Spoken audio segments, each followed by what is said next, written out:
Hello, I'm Isaac Hayes III, founder and CEO of Fanbase. And right now, we're accepting investors in our $17 million round to revolutionize the future of social media. Today, for just $399, you can own 60 shares of stock in Fanbase at $665 a share. Go to startengine.com/fanbase and invest today. While the big platforms have grown too massive and disconnected from their users, Fanbase is building a platform where creators and users truly come first. We've already raised $8.6 million from everyday investors who believe in this vision, and now you can join them. This is your chance to invest in a social media tech company with over 1 million users that is disrupting media by allowing anyone to reach all of their following and monetize their content from day one. The market is changing, big platforms are failing to serve their users, and Fanbase is stepping up to fill the gap. Don't wait until it's too late. Invest now.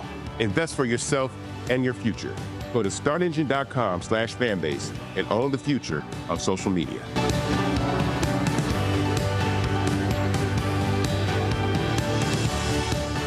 Folks, Black Star Network is here. Oh, no punches! I'm real revolutionary right now. Support this man, Black Media. He makes sure that our stories are told. Thank you for being the voice of Black America, Roland. Stay black. I love y'all. All momentum we have now, we have to keep this going. The video looks phenomenal. See, there's a difference between Black Star Network and Black-owned media and something like CNN. You can't be Black-owned media and be scared. It's time to be smart. Bring your eyeballs home. You dig?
Today's Monday, April 14th, 2025, coming up on Roland Martin Unfiltered, streaming live on the Black Star Network. Donald Trump, they are ignoring a Supreme Court ruling. In fact, this thug is actually trying to suggest the Supreme Court ruled in their favor when that is a lie. He met with the president of El Salvador. He was caught on mic saying they should build more prisons because he plans to send Americans to El Salvadorian prisons. Also, Congresswoman Jasmine Crockett calls out MAGA for turning public health into a partisan battle. And speaking of the thugs in Donald Trump's administration, I told you they do not give a damn about black people. They have overruled a decision made by the Biden administration regarding the area in Alabama. Black people dealt with sewage backup in their neighborhood. Trump calls it an illegal DEI decision. And guess what? All of these MAGA Negroes are real quiet. Plus, thousands turn out for the homegoing service of boxing great George Foreman. Folks, it's time to bring the funk. I'm Roland Martin Unfiltered on the Black Star Network. Let's go. He's got it. Whatever the miss, he's on it. Whatever it is, he's got the scoop, the fact, the find. And when it breaks, he's right on time and it's rolling. Best believe he's knowing. Putting it down from sports to news to politics. With entertainment just for kicks, he's rolling. It's on go, roll, y'all. It's rolling Martin, rolling with rolling now. He's funk, he's fresh, he's real, the best, you know he's rolling Martin now.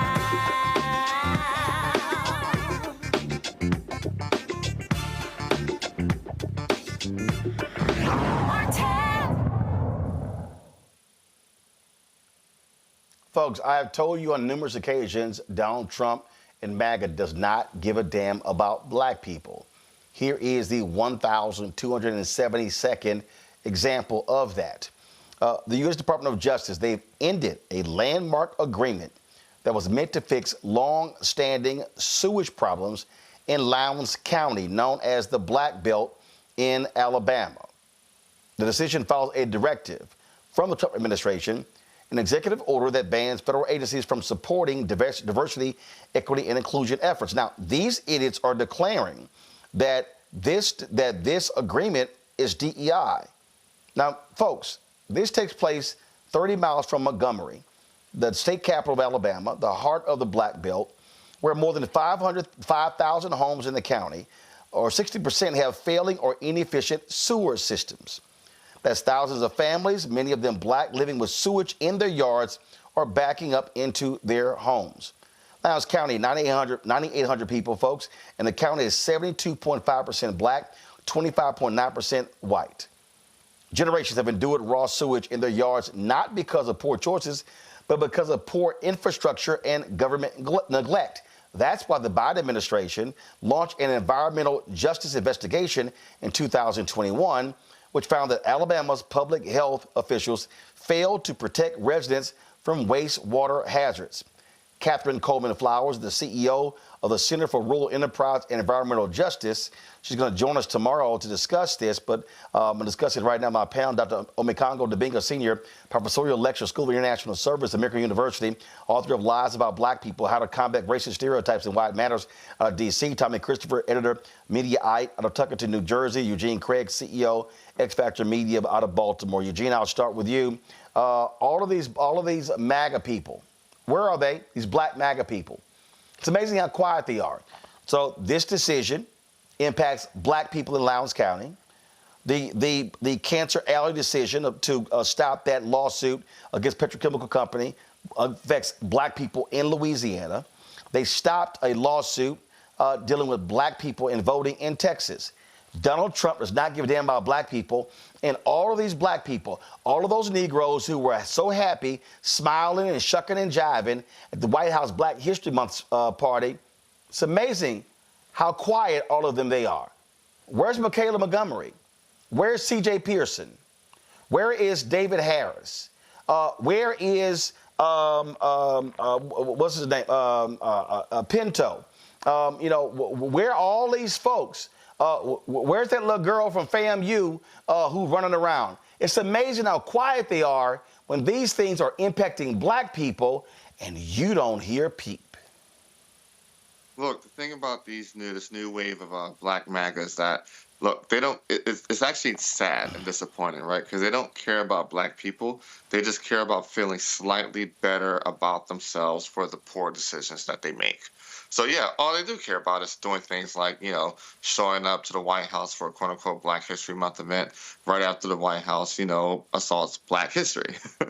We shouldn't expect them to ever speak out against things, like the government, the White House ending this DEI lawsuit, but they're calling it a DEI lawsuit when in reality it's actually the federal government cleaning up a state and local government mess.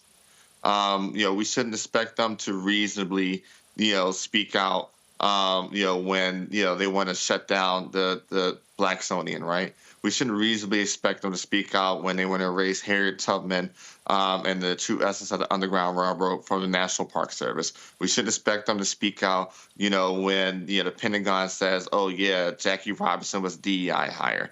We shouldn't expect them to speak out with none of this because first and foremost, they have to appeal to white conservatives for the grift to work. Because without that appeal, the grift just wouldn't work. And so, when you're looking at a Dr. Julio out of Atlanta, when you're looking at, any of these folk that decide to pop up and run around and prop up Donald Trump, just expect them to not show up when it comes to actual black issues affecting black people, when it comes to this Trump White House. Omekongo, and bottom line is this here. When you look at all of this, these folks are silent. They are complicit. Again, Byron Donalds, nothing. Burgess Owens, nothing. Wesley Hunt, nothing. Tim Scott, nothing. They're just all quiet. They're saying nothing. And these are real issues impacting black people, impacting the lives of black people. Yeah, and these guys got more smoke for Pastor Jamal Bryant than they have for anything this administration is doing. And it's shameful and disgraceful. When you mentioned Tim Scott and Byron Donalds and the like, this is who they are. And they're still trying to find a way to angle for some way to get in good graces with this administration to build their profile while our people are dying, while our people are struggling. And these situations, Trump and his people, all they see with these areas, all they see is land. And they see possibilities of people having to move into other areas so they can go in and take over that land. And for these poor white folks in these rural communities and these other spaces, they're going to do the same thing with you as well, if they're not doing it already. I don't know if there's other networks that are speaking out, for poor, marginalized white people. We do on this network, but I'm saying we're paying real attention to it like we're doing right now. They're coming for everybody, and they have no respect for people who are poor, for people who are struggling, and for people who are dealing with, as Brother Craig was saying, man-made disasters. And this is the other thing. Did you see that interview last week where Kennedy, they were like, hey, man, you cut this program for teen diabetes. And he was like, oh, we didn't do that. We just cut all the DEI stuff. They use DEI as a trigger word for everything. And as long as they use that term DEI for everything, the Byron Donalds of the world, the Tim Scotts of the world, none of them are going to speak up because they don't want to be associated with anything that might actually be looked at DEI. This is not DEI. This is public health. This is people dying. This is communities being torn apart, and it's been happening for decades. And I don't know what's going to happen with these black Republicans because, to be quite honest, as long as they can continue to be a mouthpiece for Donald Trump, we're not going to hear a peep for them about anything having to do with the empowerment of black people. And in these situations, we are on our own from them. Absolutely. And so I think it is safe to say that black people can forget having any protection at all from this administration. I mean, you can forget them standing up for black people. They are going to stand up for big business at every turn. 100%. I mean, look, John James announced his run for governor of Michigan, right? I think every single black Michiganer needs to be asking them from here on out, why haven't you done anything to support the situation in Flint? And what can we reasonably expect you to lie about you're going to do if you get elected governor? Mm-hmm. Oh, yeah. And so, sure, John James, where you at? Where you at? And this is where every single one of these black Republicans need to be questioned specifically about these decisions that impact black people on the Congo. As simple as that. And we should let them off the hook. Oh, absolutely. And given the incredible work that was done in Louisiana to destroy, those 4 initiatives that the governor had on the ballot there, these black Republicans need to wake up because, as you always talk about, Roland, when we get the turnout and get our numbers out in the places where the places we populate, we are unstoppable. And I think that more and more black people slowly but surely are waking up to that fact. When you look at the work of Black Votes Matter and so many of these other organizations, I think every black Republican should be on notice right now. You're not going to be able to bring in 50 Cent. You're not going to be able to bring in some of these other guys who are going to speak for you and just say, oh, we'll just get some black votes. We'll just throw in a black celebrity here and there. It's not going to work this time around. And these guys are continually and daily making themselves irrelevant because the Trump administration has shown that they have nothing for them. I'm not even convinced Byron Donalds will even get that Trump endorsement when he runs for governor in Florida. But where are these guys going to go? They're going to think they can always come back, kind of Candace Owens-like, try to rehabilitate themselves, go on a couple of podcasts here and there, maybe get an interview on some of these. There's always room with Stephen A. Smith and some of these other guys who does not speak for black people in the Democratic Party, but they will see that as a way to kind of move themselves up. But we have to be unforgiving in how we challenge the people who have abandoned us. They cannot be able to be allowed back in, especially after this administration continues to reject them. And again, going back to that Louisiana example, we are showing that when we flex our muscle, we are unstoppable. And all of those black Republicans out there need to be on notice with that. All right, folks, hold tight 1 second. When we come back, we'll talk about the thug Trump aligning himself and telling the El Salvadorian president, I'm going to send Americans to your prison, so build lots more. Folks, you're watching Roland Martin Unfiltered right here on the Black Star Network. the next Get Wealthy with me, Deborah Owens, America's Wealth Coach, I'm sure you've heard that saying that the only thing guaranteed is death and taxes. The truth is that the wealthy get wealthier by understanding tax strategy. And that's exactly the conversation that we're going to have on the next Get Wealthy, where you're going to learn wealth hacks that help you turn your wages into wealth. Taxes is one of the largest expenses you ever have. You really got to know how to manage that thing and get that under control so that you can build wealth. That's right here on Get Wealthy, only on Black Star Network. This week on The Other Side of Change. We're going to examine how foreign policy impacts domestic policy and how domestic policy impacts foreign policy. We are all intertwined, and we're going to have Hannah Reid help us break down that topic. We should not want our country to be the big bad wolf of the globe, because that puts us in a really vulnerable position safety-wise as well. Only on The Other Side of Change on the Black Star Network.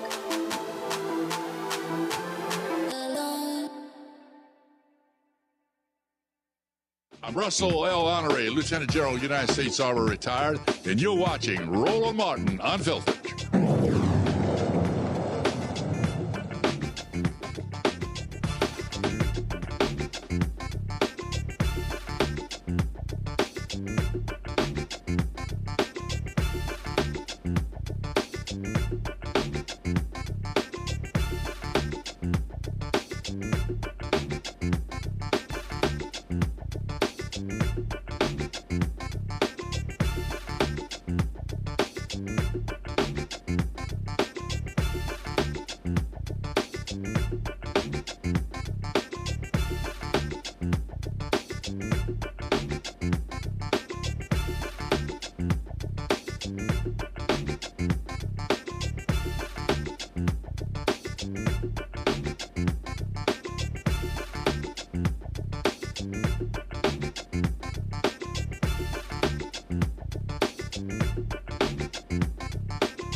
A thug is in the Oval Office. Donald Trump is defying a United States Supreme Court order that the administration return a man who's an American citizen who was mistakenly sent to El Salvador. This man does not have a criminal record. But as far as Trump's concerned, you know what? They don't care. In fact, in the Oval Office today, while the president of El Salvador was there, While the media was asking questions, Trump actually lied and claimed that the U.S. Supreme Court ruled 9-0 in his favor as opposed to against him. Listen to this stupidity. Promise you, if he was your neighbor, you would move right away. So you don't plan to ask for anything to get him back? And what was the ruling in the Supreme Court, Steve? Was it 9-0? Yes, it was a 9-0. In our favor? In our favor, against the district court ruling, saying that no district court has the power to compel the foreign policy function of the United States. As Pam said, the ruling solely stated that if this individual, at El Salvador's sole discretion, was sent back to our country, that we could deport him a second time. Well, no version of this legally ends up with him ever living here because he is a citizen of El Salvador. That is the president of El Salvador. Your questions about it, per the court, can only be directed to him. Folks, that's a lie.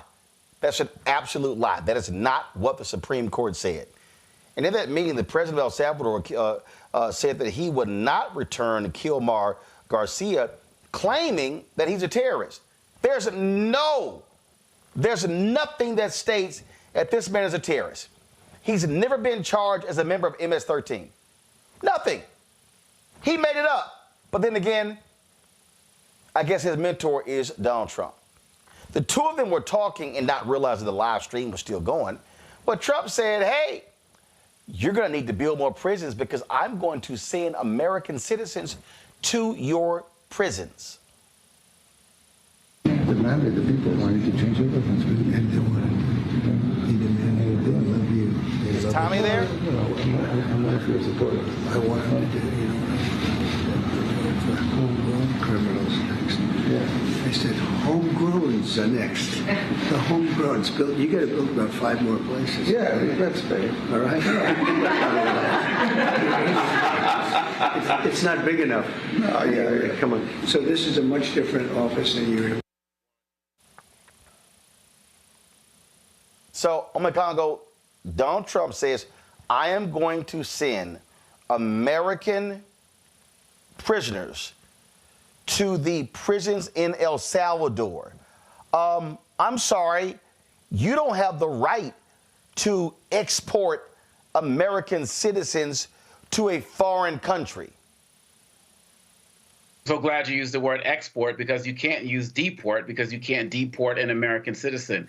This is what dictatorship looks like. And so many people who wanted to, you've seen Roland, I think probably on like day 2 or even before the election, you were like, yeah, we already in a constitutional crisis. But all these other places were arguing for days. Well, if we get to this point, it's a crisis. If we get to this point, there's no more discussion for any of these guys anymore. When a president can outright just lie and then talk about getting rid of, ignoring the Constitution, calling this man a terrorist, and on top of that, he needs all of his staff there because he has no real basis understanding of what's of each individual case that's out there. So he'll go to Miller. What was the case? Pam Bondi. Oh, which one was that? And let them do all of the talking. You all need to understand, as Justice Sotomayor said it last week, what he wants to do is to be able to round everybody up who disagrees with him. So everybody who is out there talking about, we don't care about folks getting deported, or, y'all are having these find out moments and all of the other type of stuff. We are all in this together now if you were not clear.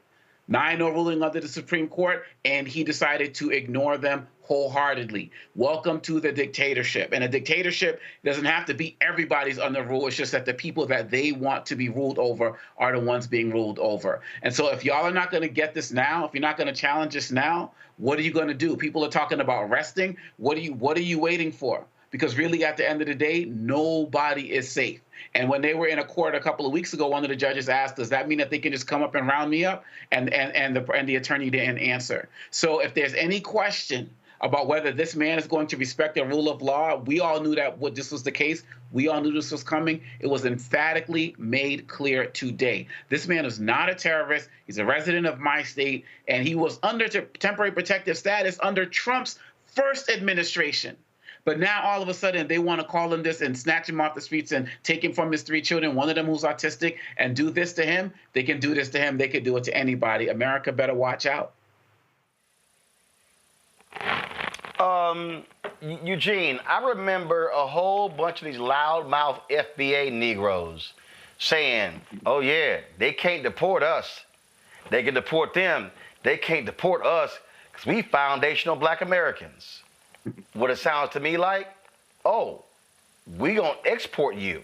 We ain't going to call it deport, but we going to ship some black people to El Salvadorian prisons.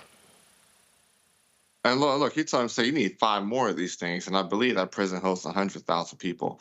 The issue is here, right? We're already in a constitutional crisis. When you have a president that openly just disrespects the rule of law, you have a Supreme Court that included Alito and Clarence Thomas ruling with a 9-0 majority that the United States government needs to facilitate bringing this gentleman back. When you have a president that is now saying that district courts have no say over what happens over the executive branch, folks should probably be more than a little worried, right? Because, first it started with the person who's here illegally, then it went to the protected status person, then it went to the green card holder, and now he's already laid out and straight up said, look, we're going to eventually send homegrown U.S. citizens here. And the thing is this, right? The Constitution only protects you as long as everybody respects it.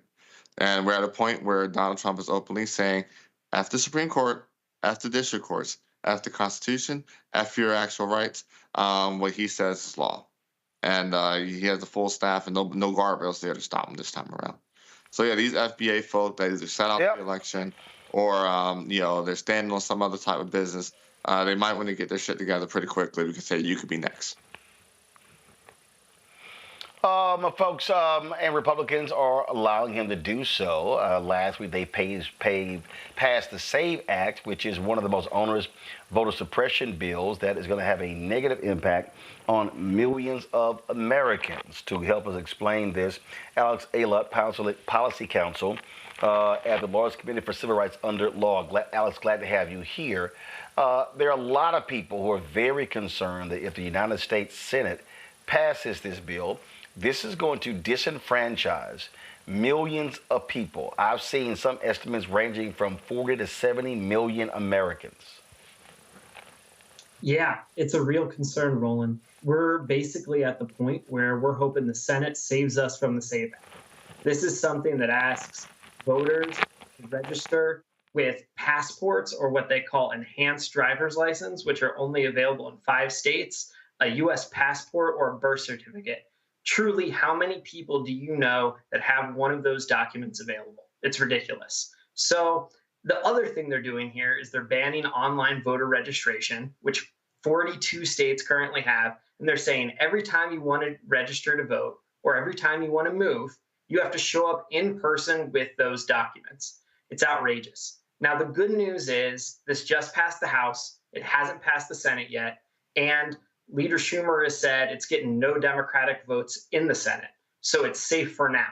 But we have seen Democrats, frankly, play dead when it comes to constitutional rights before. So it's on us to make sure that nobody is thinking that this is an acceptable piece of legislation to move.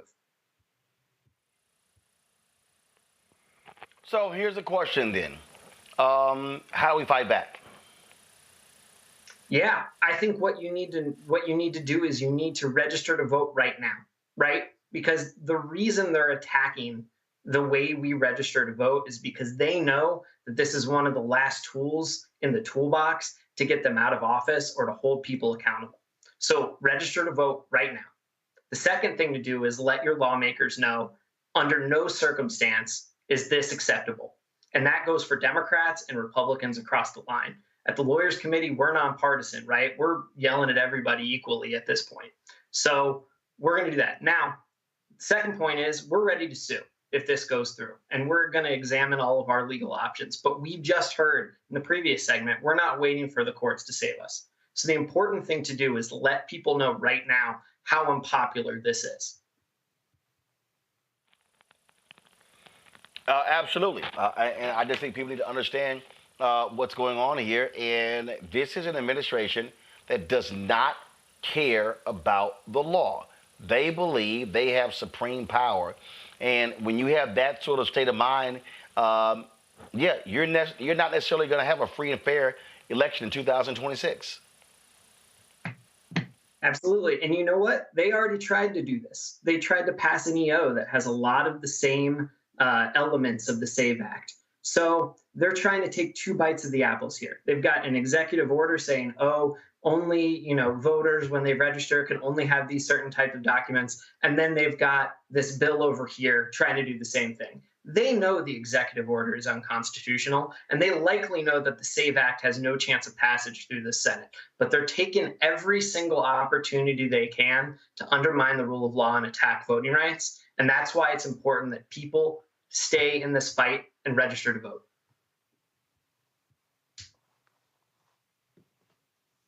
To be a lot to contend with. I think people need to understand that these are not people to be trusted. You do not have an attorney general, a Department of Justice that is going to be about justice. It is not equal justice under law for them. It is about appeasing Donald Trump.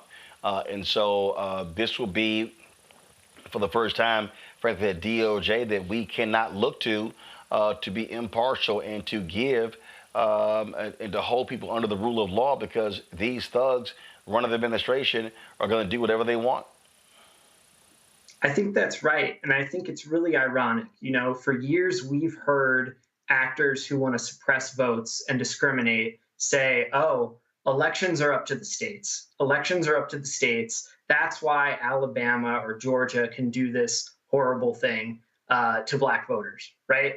And now that they control the presidency and Congress, suddenly it's, hey, we want to set one national uniform federal standard.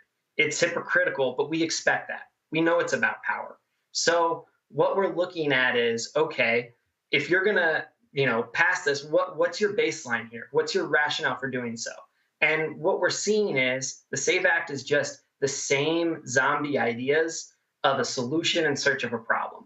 They're claiming all of the stuff about non-citizens voting that's never been proven true. And their prescription for it would block the voter registration of millions of people. We've also seen this at play already. Kansas in 2011 passed a similar law. They ended up blocking 31,000 U.S. citizens from registering to vote. Now, that's Kansas. That's 12% of their entire population. And ultimately, federal court said that's unconstitutional. They haven't done it since 2018. And their election administrators in deep red Kansas are saying, this is a disaster. Do not do this. It doesn't work if you want fair and free elections. All right, Alex, we surely appreciate it. Continue to battle in the courts. Thanks a lot. Thank you, Roland. Thanks for having me. Folks, gotta go to the break. We come back to Crockett Chronicles as she talks about MAGA turning public health issue into partisan battles. Folks, if you want to support the work that we do, join our Bring the Funk fan club. Your dollars make it possible for us to be able to broadcast all across the country like we did on Friday at St. Augustine's University in Raleigh, North Carolina. You can, of course, support us via Cash App by using the Stripe QR code. You see it right there on the screen. Of course, that's the QR code right there. If you're listening, go to blackstarnetwork.com. So you're checking money order, make it out to Roland Martin Unfiltered, please. Not Roland Martin, not Uncle Railroad, not Black Star Network, not Unfiltered. Make your check out to Roland Martin Unfiltered. P.O. Box 57196, Washington, D.C. 20037 7-0196. PayPal, R. Martin Unfiltered, Venmo, RM Unfiltered, Zelle, Roland at RolandSMartin.com, Roland at RolandMartinUnfiltered.com. We'll be right back. This week on A Balanced Life with Dr. Jackie here on Black Star Network, we are talking about all things, you got it, stress related. Yes, the big S, whether it's spiritual, physical, emotional, or sometimes it could be just in your head.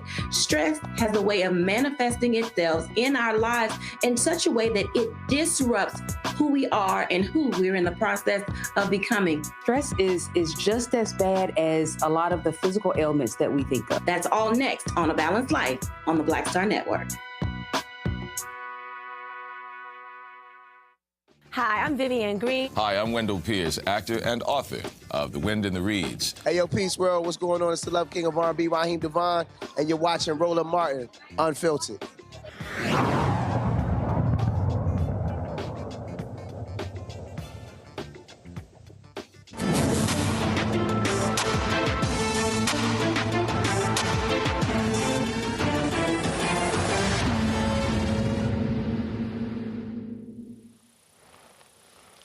Congresswoman Jasmine Crockett did not hold back when she went off on Republicans, turning a public health issue into a partisan issue. Check it out. Tired of winning yet.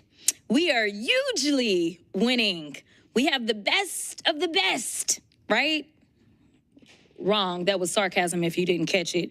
The fact is, we should never have partisan politics playing a role when we're talking about something such as science. But unfortunately, in today's times, Democrats believe in scientists and experts and data, and Republicans instead believe in conspiracy theorists. And right now, that is who we have leading one of the most important agencies in this country, is a conspiracy theorist, not someone who has an actual resume to get the job done. So why would anyone trust the Republicans on anything, let alone matters of public health and safety? It has taken Texas' largest measles outbreak in 30 years, with more than 500 confirmed cases and the death of 2 children, for the Secretary of the Department of Health and Human Services to say what we already knew. The most effective way to prevent the spread of measles is the MMR vaccine. This is the same guy who chaired the anti-vax nonprofit Children's Health Defense. Just last month, during an interview with Fox News, he suggested that somehow being infected with measles could provide protection against cancer and heart disease. The Republicans are implementing the most dangerous public health agenda in modern American history, and people are literally dying as a result. This administration doesn't believe in science. They're firing thousands of scientists and public health officials who keep our food and medicine safe, slashing funding for scientific agencies that help cities and states respond to public health emergencies, limiting public access to research and data that contradicts their misinformation. They're using financial threats to manipulate which studies the government will sponsor and blocking researchers from diversifying clinical trials.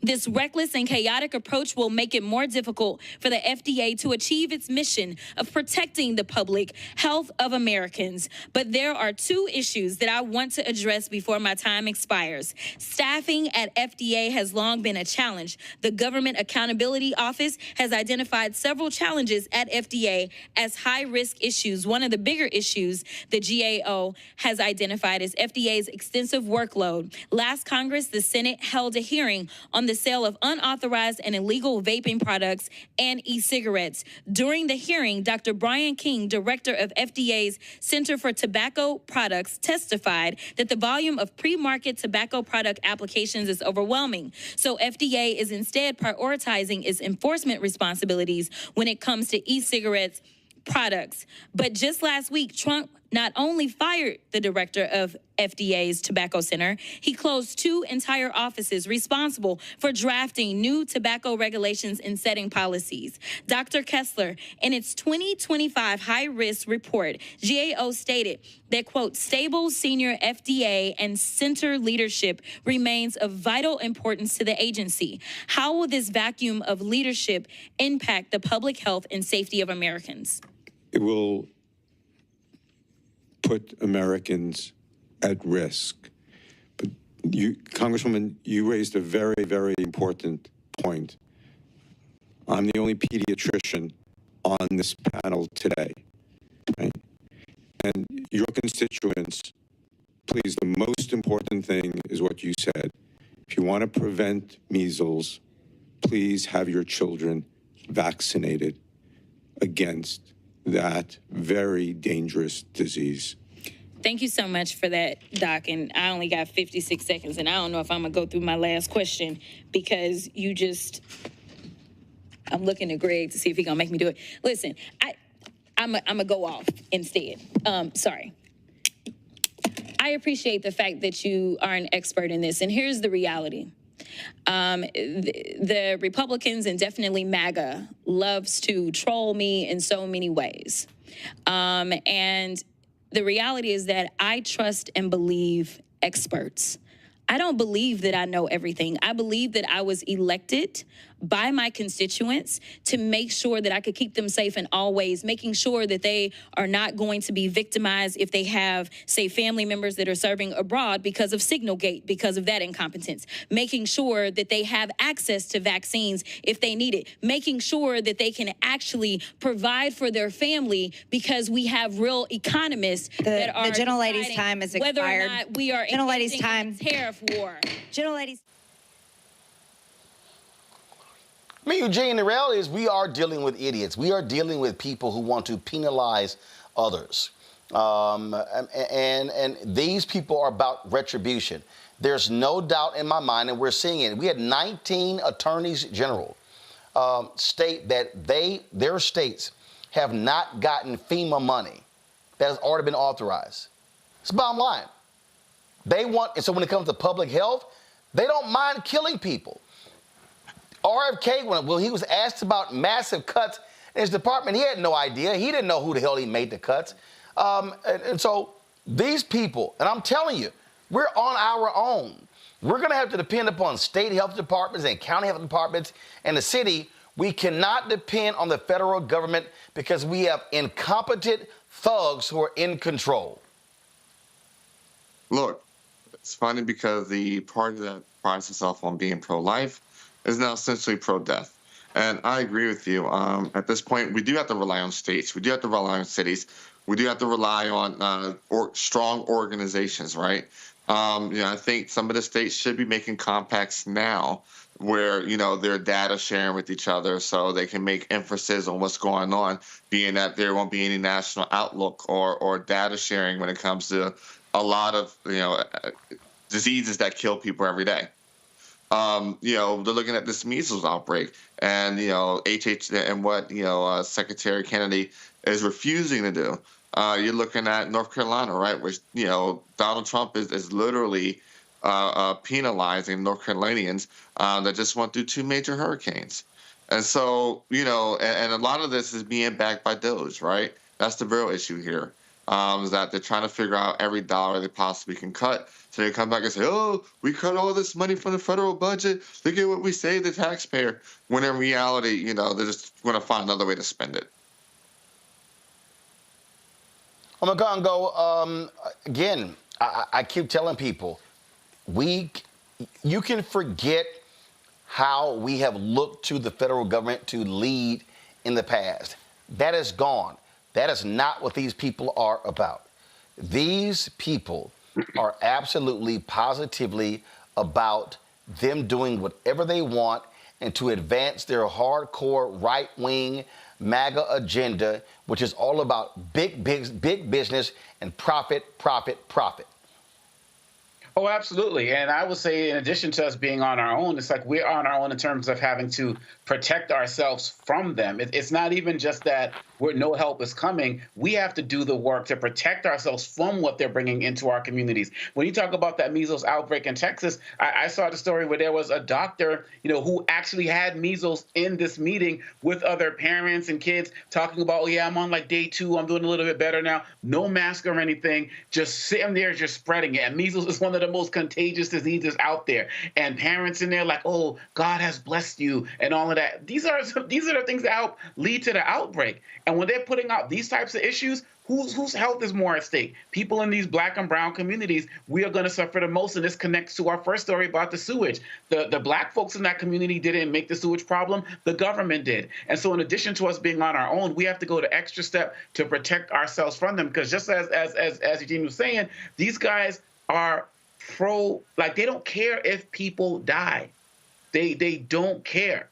Kennedy, they do not care. His sister or whoever relative said he was a predator, right? Like, this is who they are. He surrounded himself with predators, people who are, some who are pedophiles, who are anti-Semites, who are racist, who are, billionaires with no connection to the people. They don't care. And so the sooner we realize that, the sooner we can organize. I was watching you with Tiffany Cross and Angela Rye the other day on y'all's incredible interview.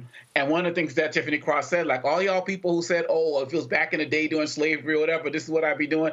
She's like, you're doing now what you would be doing then.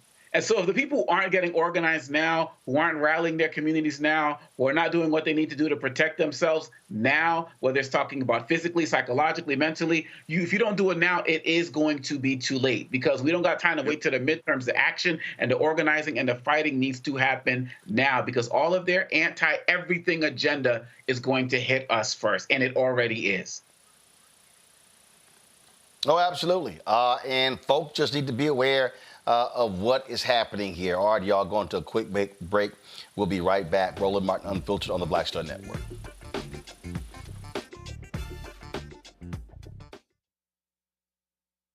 On the next Get Wealthy with me, Deborah Owens, America's Wealth Coach, I'm sure you've heard that saying that the only thing guaranteed is death and taxes. The truth is that the wealthy get wealthier by understanding tax strategy. And that's exactly the conversation that we're going to have on the next Get Wealthy, where you're going to learn wealth hacks that help you turn your wages into wealth. Taxes is one of the largest expenses you ever have. You really got to know how to manage that thing and get that under control so that you can build wealth. That's right here on Get Wealthy, only on Black Star Network. Hey, this is Motown recording artist Kim. You are watching Roland Martin Unfiltered. That boy, he always unfiltered, though. I ain't never known him to be filtered. Is there another way to experience Roland Martin than to be unfiltered? Of course he's unfiltered. Would you expect anything less? Watch what happens next.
All right, folks, we started the show talking about MAGA, talking about how MAGA rolls, how they operate, and what they're doing. And so guess what? A black museum is getting screwed by Donald Trump. That's right.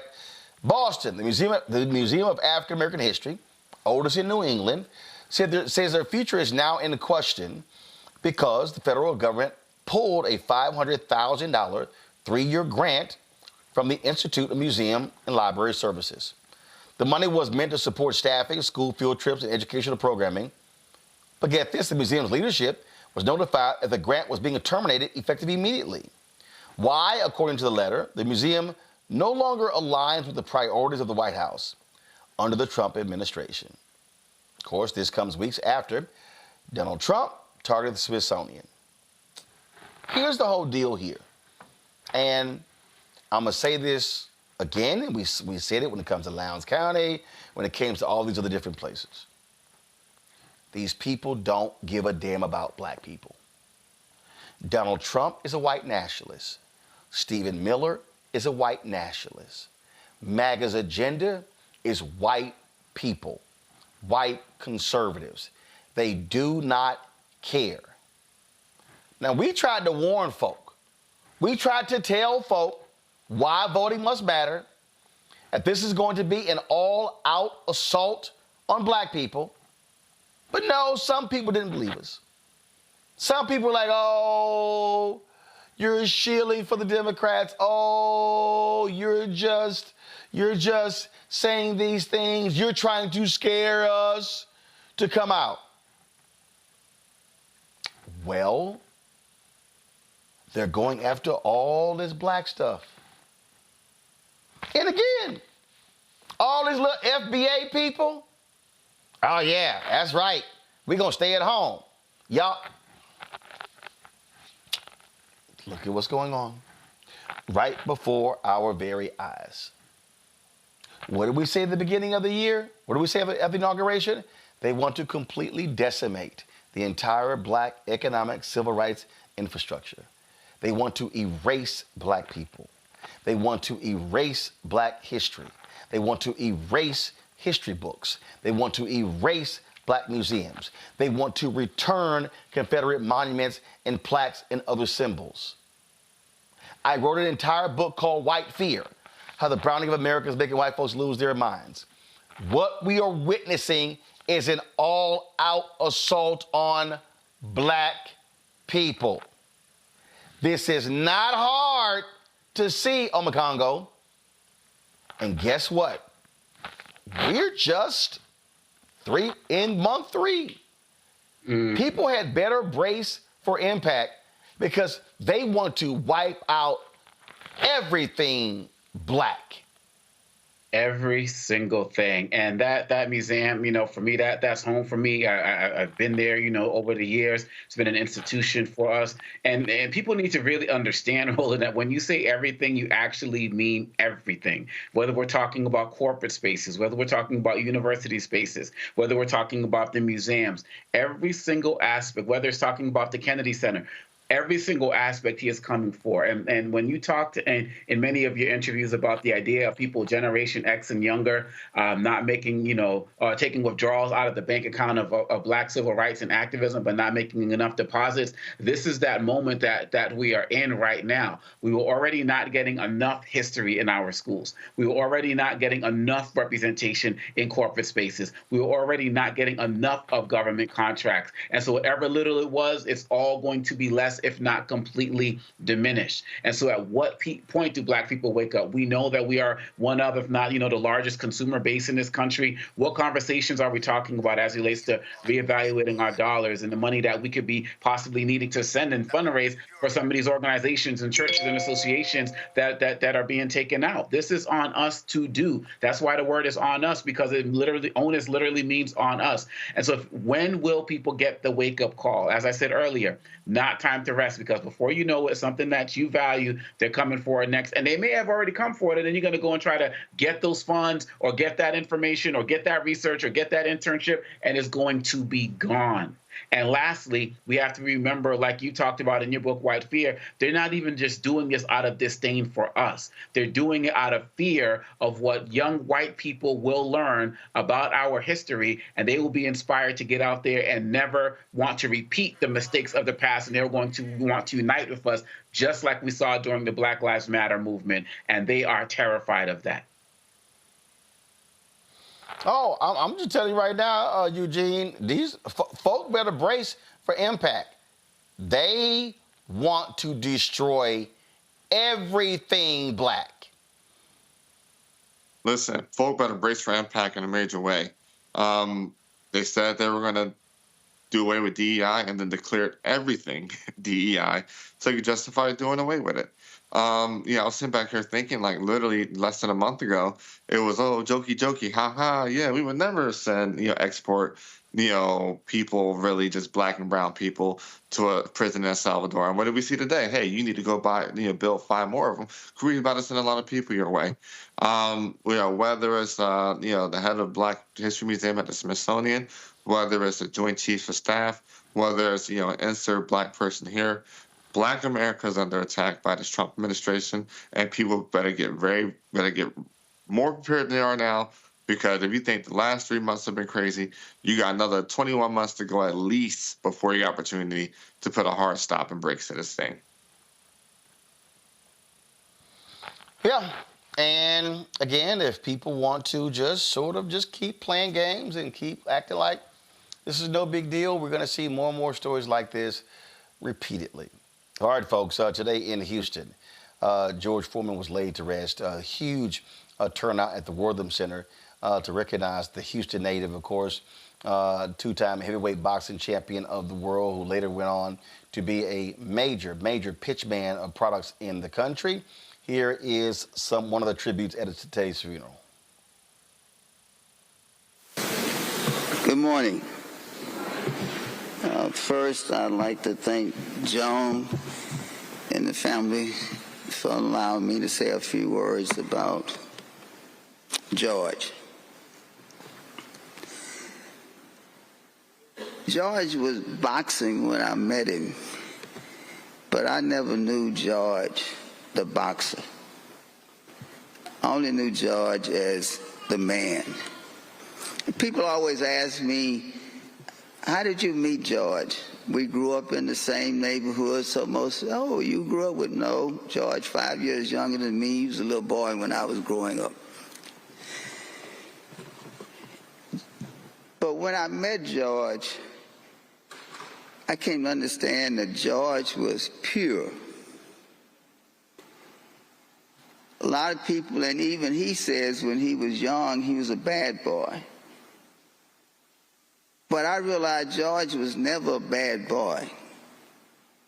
When he was young, he was a good boy who did bad things.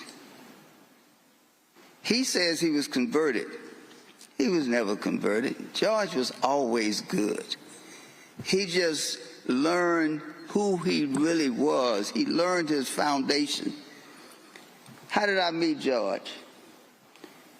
George started giving me money when I was dean of law school. Didn't know him, never met him, get checks in the mail. When I became president, George gave me a large contribution to the university. I called Nancy, the person that I'd been communicating with all these years, and I said, Nancy, I have to meet George. I have to talk to George. I have to personally thank him for all the contributions he's made to Texas Southern University. And she said, the only way George will meet you if you come to church. If you come to church, he will talk to you afterwards. At that time, Nancy didn't know that I made a contract with myself at 19 years old. I walked out of the church. So for the rest of my life, I had to explain to people, I didn't leave God. I left the church because I couldn't deal with all the hypocrisy in the church. But I went to George's sermon, went to church, heard him preach. We talked afterwards. I really liked what he said, and so I went back the next Sunday. Another very, very moving sermon for me. So that Wednesday, my secretary buzzed me. She said, George Foreman is here to see you. I said, George Foreman? She said, yes. So George came in, and I said, George, you know, I'm not always in my office. I have meetings. I'm out of town. I said, in order to make sure that I'm here, it might be a good idea if you make an appointment. He said, you didn't make an appointment when you came to church. So that's how our friendship started. I want to do two things. First, I want to read something, scripture from the Bible. I know it's not church, but this is what brought George and I together. Now, this encounter that Jesus had with the Pharisees is in Matthew, Luke, and John. All right? I always tell people, my name is James Matthew Douglas, so I like to count in Matthew. And so that's what I'm going to read from the 22nd chapter of Matthew, 36 through the 40th verse. And one of the Pharisees said to Jesus, Master, which is the greatest commandment in the law? Jesus said unto him, Thou shalt love the Lord thy God with all thy heart, and with all thy soul, and with all thy mind. This is the first of the great commandments. And the second is like unto it, Thou shalt love thy neighbor as thyself. On these two commandments hang all the law and the prophets. That's how George lived his life. And I realized that's what I was looking for. You know, I know a lot of people in the church said, why did the president of the university start just coming to our church? I started coming to the church because I finally found somebody who believed like me. Religion and Christianity shouldn't be complex. It's just two simple things. Love God and love thy fellow man. I know Michael Harris always talk about George being the love man because he preached love all the time. That's what this life is all about. It's all about love. And George was pure because George lived and believed what he preached. So that's how George and I became friends. George was always volunteering me to do things. I had to explain to Natalie because I kept bugging her. I said, Natalie, I'm bugging you because your father somehow told everybody, if you want to talk to me, you got to go through Douglas first. So everybody blows me up every time they wanted something from George. But those of you are old enough to remember, when AIDS was really big, when AIDS first started, it was really ravishing the African American community. But because AIDS was first identified as a gay disease, most African Americans stayed away from it. So George came to me and he said, look, he said, I want to do something for the NAACP. He said, I'm making a lot of money and I want to make sure I don't want to be like other athletes. I know that I'm making a lot of money because of people like Martin Luther King, the NAACP, and so I want to contribute something to the NAACP. So George ended up contributing $200,000. And at the meeting, he asked me to read this, and I'm going to read you what he asked me to read. It's very short, but it shows what George was all about. And it says, my brothers and sisters in the struggle, with the ushering in of a new millennium and century, and so this is 2000. The easiest thing for a successful man to say is, look what I have done, as if we accomplished everything by ourselves. And for the most part, history is like that. I too have accomplished a lot, but with the help of God, my fellow man, and most importantly, with the aid of the NAACP. NAACPers are among the bravest of them all. Those who put their lives on hold, their families in danger, and their love of American freedom first. So that I and so many other younger black Americans can say, look what I have done. To the NAACP, I say, thank you. That was George. That was George. George gave money to a lot of different organizations. You wouldn't believe it. But the thing that brought me to George was his love for God and his love for everybody else on the face of this earth. He's a wonderful man.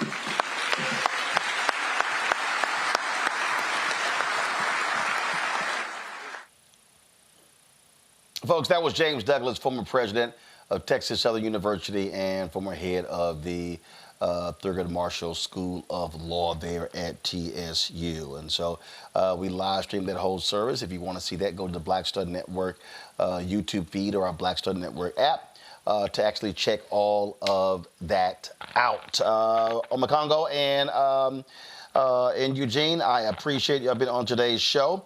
I appreciate it. Thank you so very much. Folks, we're going to go to a break. We come back.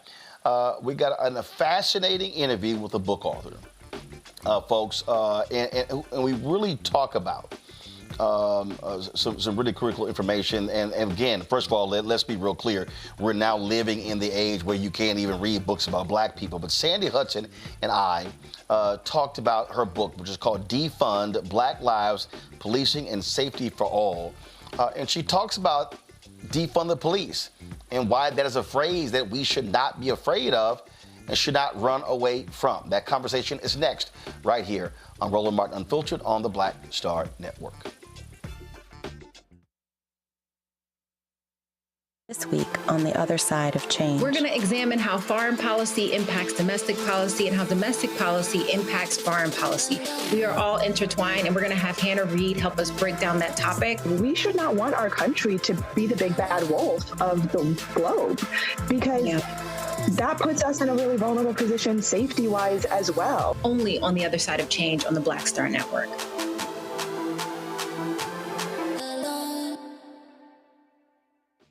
Hey, I'm Antonique Smith. Hey, I'm Arnez James. Hi, this is Cheryl Lee Ralph, and you are watching Roland Martin, Unfiltered. I mean, could it be any other way? Really? It's Roland Martin.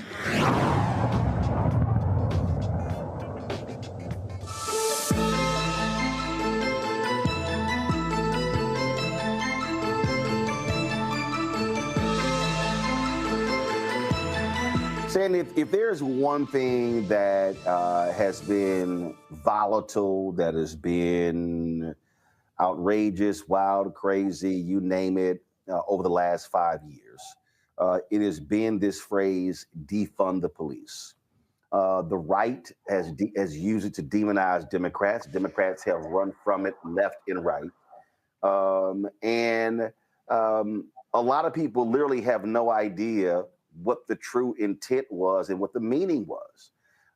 And it's one of those things that when the right took hold of it, it is still a potent phrase today that they've used to weaponize and berate the left, progressives, African Americans with.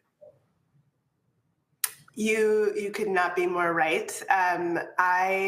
But, I want to push back on them not really knowing what it means. I think they do know what it means. I think they just don't like it.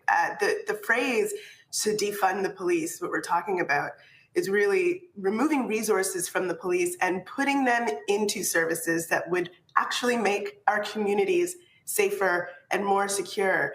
And when I say that they're being disingenuous, I mean, look at the way that some folks on the right will talk about defunding NPR. And we don't see the same sort of, what do they mean? What are they talking about with that kind of phrasing? Because they know exactly what it means. I just think that there is a disrespect for Black organizers, and also that they just don't like the policy demand that the phrase points to.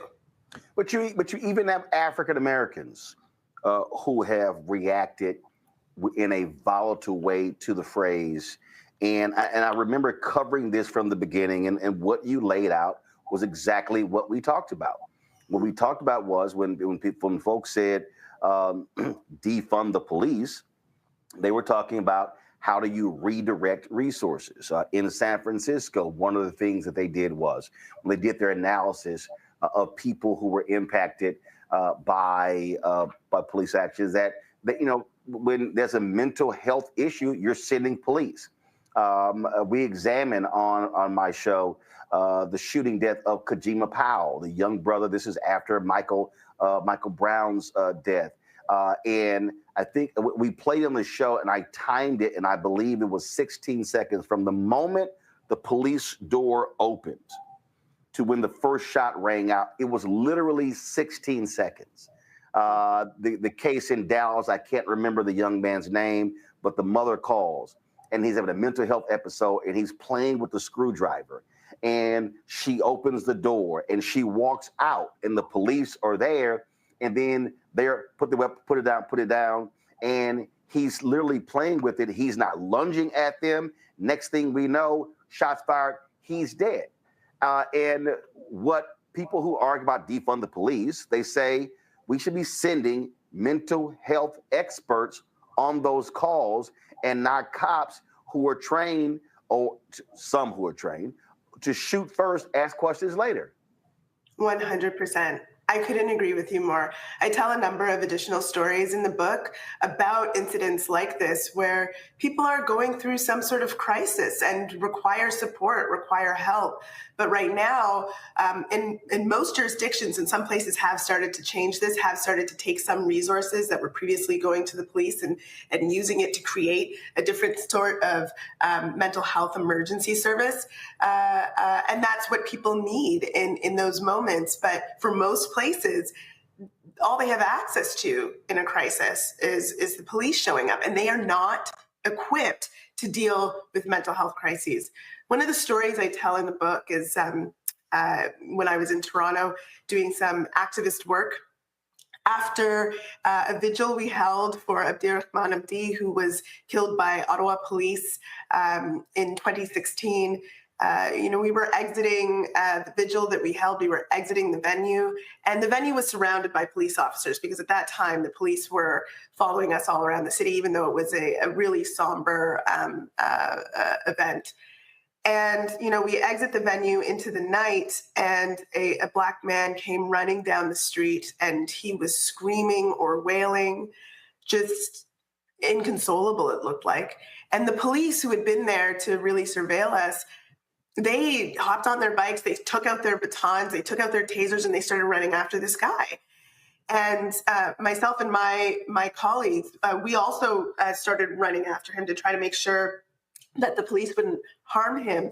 He collapses on the ground. Two of the organizers kind of hold him, collapse on top of him to hold him. And myself and another organizer, we kind of step in between the police and this man and say, "What are you doing?" And they've got their batons out and their tasers, and they are threatening us with arrest for obstructing justice. And we were like, what did this man do? We don't understand. And just then a friend of his comes running down the street, a woman. She's very confused to see all of these police officers. And she says to us, his mother just died in his arms down the street, and he couldn't console himself, and he ran out of the building just crying. Now, did this man need police officers to respond? I don't think so. And I often wonder what would have happened to him that night had we not been there to intervene. And I think that these types of stories are really all too frequent and can sometimes result in as you've just mentioned, far worse consequences. So let's just be real clear. The horse has left the barn. The bottom line is they have effectively weaponized this phrase. Political politicians who are supportive of the call have been running left and right. You had some like the woman who's running for governor of Virginia on the Democratic side. I'm still shocked nobody actually even opposed her in the primary. Spanberger was the one loudly complaining that, this is one of the reasons why we lost some House seats out in 2022. And I'm sitting there going, and actually AOC made a comment like, no, some of these people lost because they actually ran horrible races. And so with what we know has taken place over the last 5 years, what is it now? I mean, at the end of the day, they've destroyed what the intent of the phrase is. So, okay, what do we say now? What is the rallying cry? How do we now reframe this, restart this, whatever you want to call it? Honestly, I think what we are in right now is a backlash period, right? And we see these backlash periods happen after monumentally successful moments in Black movement organizing. And that's what we're in right now. And I think that the most important thing that we can do is make sure that we are well educated on what we are talking about and what we need for our communities, and that we continue to speak truth to power. And that's why I thought it was really important to put out this book and unapologetically call it Defund, because what we are calling for is actually, it just makes sense. It is logical. If we have tons and tons of resources going to policing, and that leaves our governments unable to properly resource the services that we need in order to create safe communities, then we have a problem. I mean, you think about the safest places you can go to in any of our communities. Are they teeming with cops? No, they're not.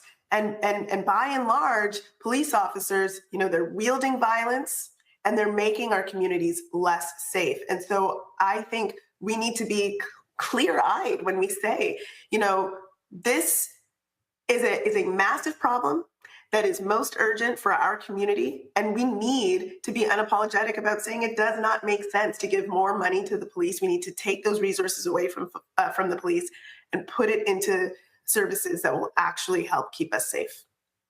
Where are you from? I'm from Toronto, Canada, and I am based in Los Angeles, California. The reason I asked that because, again, you say starting early schools. You said I attended public schools in Toronto during the 1990s and early 2000s. That's so right. I didn't want to assume that you were born there or born here, but went there for other reasons. Mm-hmm. But you said I never had cops in my schools.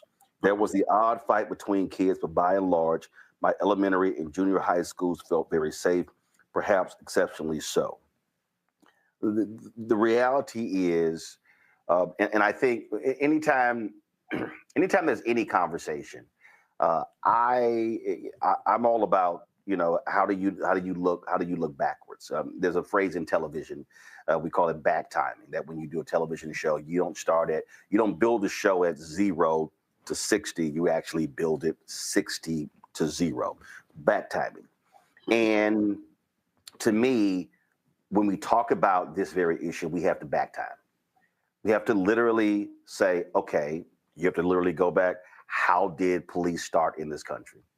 And they started slave patrols. Mm-hmm. And the reality is, this America is a violent country. Mm-hmm. America was created through violence. Mm-hmm.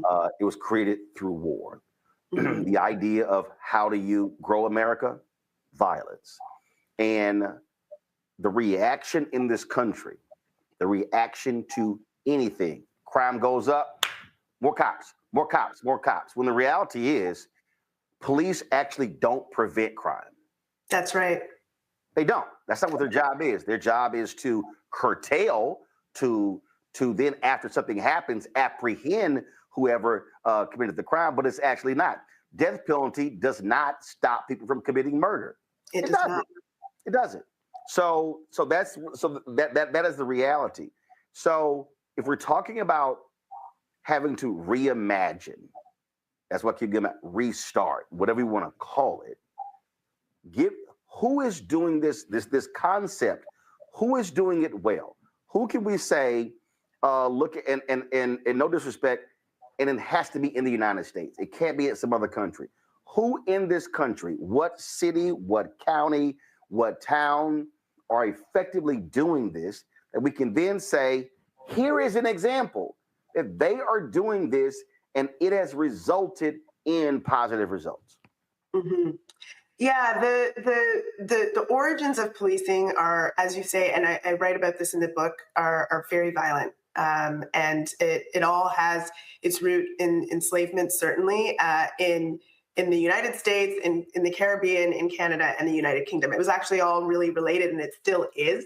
And I think that history, I hope that when people read the book, that really gives them a lot of context for, one, how young policing is. It's a really kind of a young idea.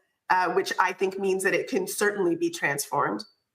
And also just how violent it was always meant to be, and that its coupling with the idea of safety and security is even more recent, and is like a magnificent turn that policing was able to do in like the 1940s around.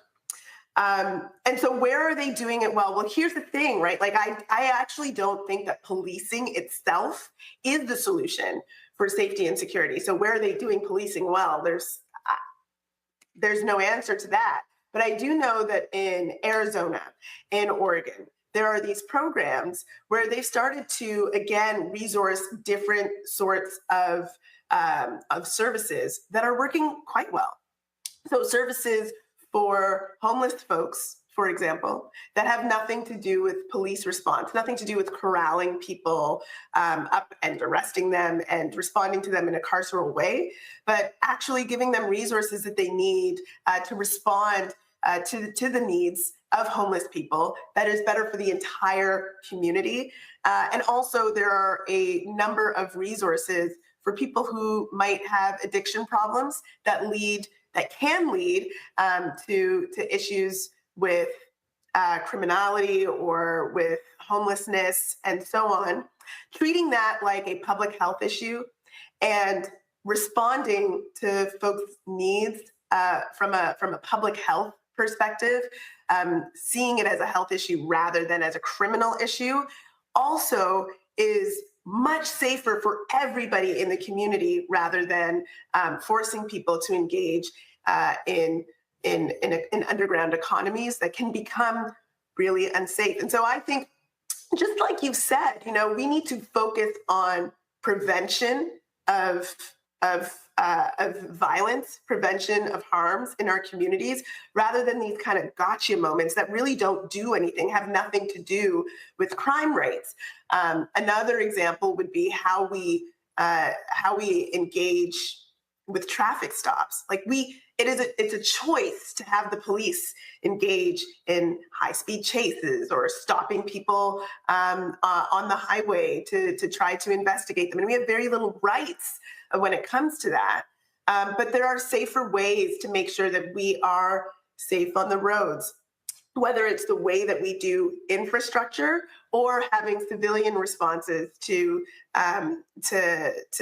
issues with how vehicles organize themselves on the streets in residential communities. All of these things have been tried in multiple places all over the United States with success, and outside the United States as well. And so, these are proven strategies, and I name a number of others in the book as well that can be implemented, but they require resourcing. And if we are serious about trying to prevent crime, rather than, always just throwing more money at the police, whether crime is going up or down, the solution always seems to be to throw more money at the police.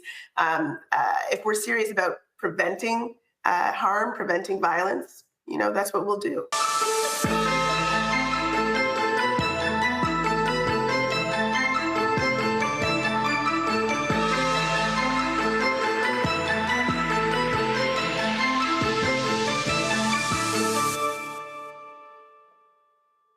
But we begin tonight with the people who are really running the country right now. Now, Trump is often wrong and misleading about a lot of things, but especially about history. Donald Trump falling in line with President Elon Musk. In the wake of the unsettling news that MSNBC has canceled Joy Ann Reid's primetime show, The Readout, Roland Martin and the Black Star Network would like to extend an invitation to all of the fans of Joy Ann Reid's MSNBC show to join us every night to watch Roland Martin Unfiltered, streaming on the Black Star Network for news, discussion of the issues that matter to you, and the latest updates on the twice impeached, criminally convicted felon-in-chief Donald Trump and his unprecedented assault on democracy, as well as co-president Elon Musk's takeover of the federal government. The Black Star Network stands with Joy Ann Reid and all folks who understand the power of black voices in media. We must come together and never forget that information is power.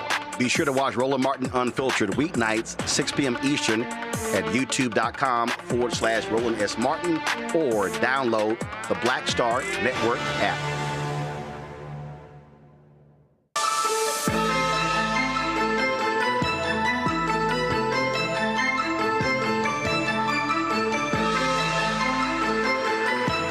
Honestly, I think we have to, the issue that we have to put on the table, and it's real, and that is,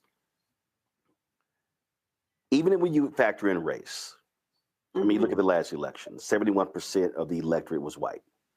And the reality is, when it comes to campaigns, a potent political weapon, crime.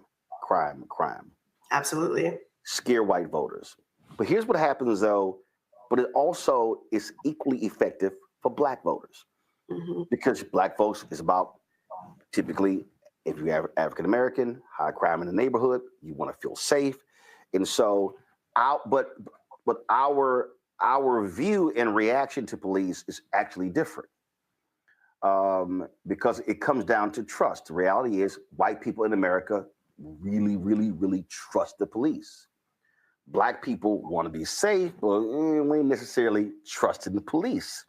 But what ends up happening, though, is our reaction, though, is the same. We want protection. So now you're up against a battle. And the battle you're up against is what you're trying to do in terms of for safety with this book is how do you get over that hurdle that this thing is so locked into the minds of white people, black people, and others that, hey, we need more cops, spend more money. When you look at these city budgets, 50, 60, 70% is going to police and fire, the total budget. So, okay, how then do we start to begin that change? Because it actually has to start here. And that is, I mean, look what happened in San Francisco. What we talked about, they actually try to shift these resources. The attack on the city council, the mayor, London and Breed, no longer the mayor. You saw what happened where they recalled the district attorney in San Francisco. They recalled the sister in Alameda County, in Oakland, tried to recall the DA in LA. Now you have the attack on the George Soros-funded prosecutors. They've been attacking Krasner in Philadelphia because they're like, let's stop locking people up.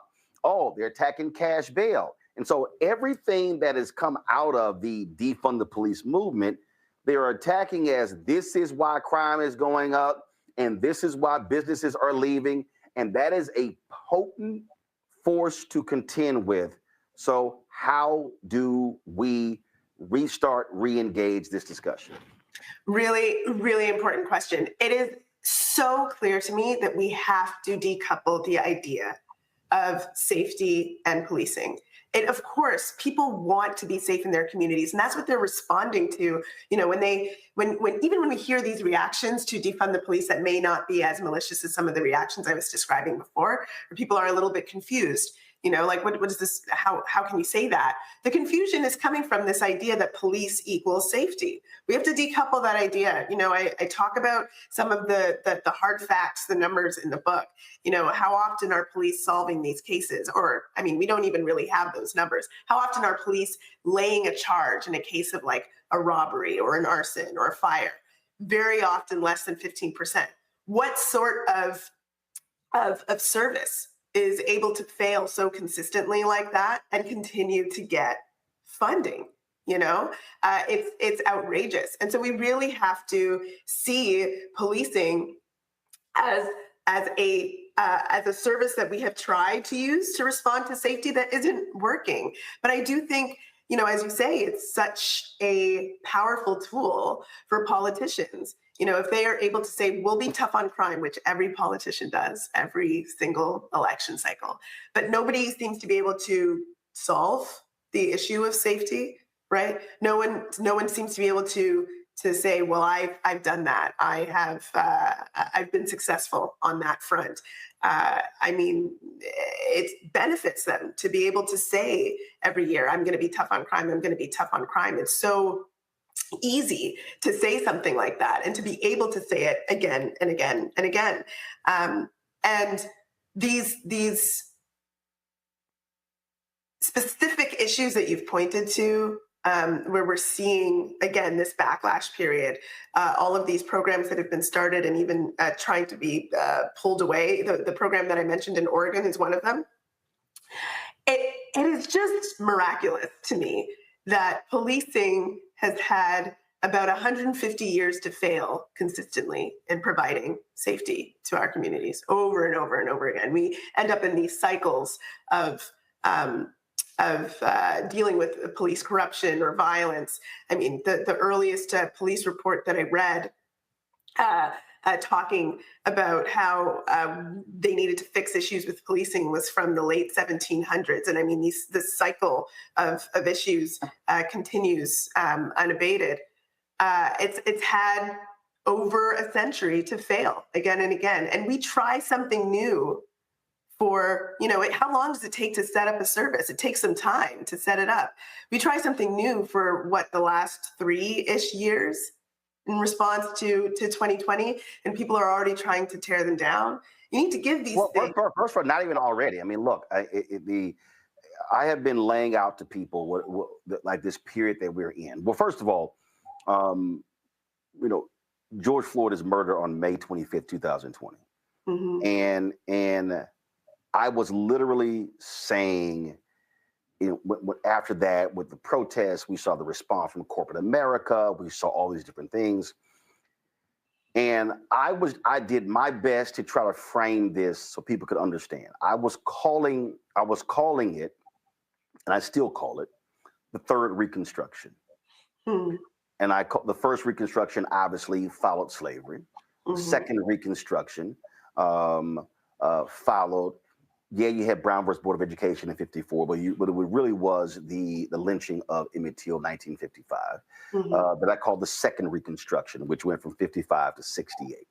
So I called this the third Reconstruction. And then what I said then was, I said the failures of the first Reconstruction and the second Reconstruction, they did not contend with the money issue. And I said the third one, secondly, the other failures, that neither one lasted a minimum of 20 years. I argue that even though Du Bois' book put the Reconstruction period at 20, it really was 10, I call it 10 to 12 years. Because you go from 65 to the Great Compromise of 1877, which ushers in Jim Crow. The issue for me was, and I kept warning people, I say, guys, we got to keep our foots on their neck, because if you look at the history of white America, they are going to, all right, we've done enough very quickly. And it was happening in, of course, 2021, the implosion of Black Lives Matter, the attacks on Black Lives Matter. 2022, we saw with the election, it was all about critical race theory. Then 2023, it was woke. In 2024, it was DEI. And I remember being on a panel at the NAACP Image Awards, and I was like, just going hard. I'm like, guys, I said, this thing is about to be over. Yeah. And they were so like, damn, bro, calm down. I was like, no, you don't understand. I'm telling you, this thing is happening before our very eyes. Yes. And if y'all keep playing around, I said, I'm telling y'all, and literally the chair of the NAACP was sitting not even 15 feet in front of me. And I said, I'm telling y'all, this thing is about to end. I said, these people, and folks were just sort of like, yeah, okay. And I'm like, and so I think what happened was too many of us got so comfortable with some of these donations. And look, BLM got 90 million. Urban League got more than 100 million. NAACP got more than 100 million as well. I said, but that was a drop in the bucket. I said, I'm telling you, the backlash is coming. And the reality is, here we are in the 5th year, 5 years after George Floyd was murdered. And it is mayhem, because this is now the reaction to the third Reconstruction. And white America saw young white people, Latinos, Asia, they saw, this was the first Black movement in American history where a majority of Americans agreed with. And white forces said, oh, hell no, we cannot have this. And I just think a lot of us, including a lot of activists, did not fully comprehend how vicious the backlash was going to be. I think you're right. I think that we were not prepared for the extent of this backlash. History, it was sitting right there. I know. I think you're right. You know what? I knew there was going to be a backlash myself. And in part, that's why I started writing this book. So I was like, we're going to need to have some of this stuff written down before, they start to really attack it. But I think that this is like a redemption period as well. It seems like that period that followed Reconstruction, where they're really trying to not just destroy the movement that was created, but to destroy all of the institutions that supported that movement. Yes, I did a segment. This was after Trump's after that Klan Fest on January 20th, and I said they want to completely eradicate the entire Black civil rights, economic rights, social justice infrastructure. Yeah, that's they want to eradicate all of it because they saw what happened. All that work, I'll dare say, civil rights movement, then you go 70s, 80s, 90s, Jenna Six, Trayvon Martin, Eric Garner, Michael Brown, all of that. They said, oh, hell no. We got to kill all of this. Yeah, and they're starting right from education, right? They're going after institutions. They're going after the things that they think, started when folks were young. The mind. They're going after knowledge. They're going after. They don't want young white kids reading this. That's exactly right. And I think, it is important in this time, people are afraid, people are nervous. And I understand that there's a lot at stake, we see them potentially deporting citizens at this point, let alone folks who are migrants. And that's a huge, huge risk that people can be taking when they're speaking out. And that makes people feel isolated. And I think history also tells us that one of the best things that we can do in moments where we are feeling isolated is to connect with our community and to make sure that we are working together, because they're coming for us whether we respond or not. So we might as well speak truth to power. Yeah. And I'm so grateful for your show, because I really do think that you do that consistently. When you were mentioning activists earlier, I hate, first of all, I don't like to, other people say it, but I don't. But I do understand spiritual gifts and those things, and being able to see things before they happen. Mm-hmm. And I remember there were some activists, and if I name them, they are very well known. And during the period after Michael Brown, this was Ferguson, all of this, several of them had posted some funding efforts, contributing. And I remember hitting them and I said, hey, do not do this individually. You need to be doing this through institutions so you're not targeted tax-wise. And then with some who were like, who the hell is you? Who the hell are you? And I'm like, I'm trying to tell y'all, I said, this has always been the way they went after black activists. I said, through taxes. So then we begin to have other conversations. I begin to talk to other people. And I kept talking about infrastructure. And I remember I was in this really intense conversation with some young brothers and sisters. And I said, listen, I'm not trying to be an older person and tell you what to do. I said, but I do understand history. And I said, you can criticize. There are rightful critiques of the NAACP, of the National Urban League, of other institutions. I said, but guess what? They're still here. I said, SNCC is not here. Mm-hmm. We could talk. I said, we could talk about COINTELPRO. We could talk about all those things. I said, but the reality is there's something to be said about Black institutions that are still here. I said, please focus on infrastructure. I said, because you might burn out, but the organization is still there. I remember I was having interviews and I was talking to BLM leaders and I was like, I don't understand y'all infrastructure. I said, I don't understand your hierarchy. And folks were talking about, oh no, we like to have consensus. I was like, guys, I don't mean no disrespect. I said, ladies and gents, that shit don't work. I said, you have to have hierarchy. I Occupy Wall Street. I was like, y'all, all that, I said, I get the collaborative process, but you still got to have hierarchy.